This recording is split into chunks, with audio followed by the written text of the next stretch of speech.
Good afternoon, ladies and gentlemen. Please don't think that learning English to be too difficult. Everything can be mastered if you work hard and practice enough.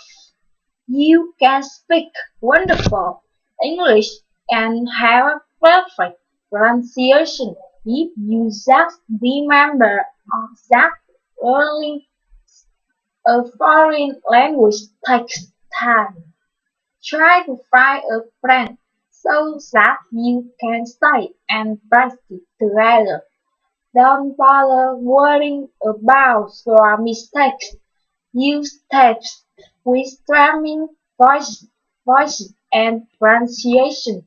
Always follow along and repeat after the speaker on the tape.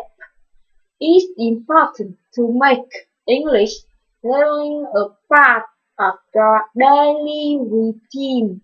You should take English as your food. Learn from every mistake that you make.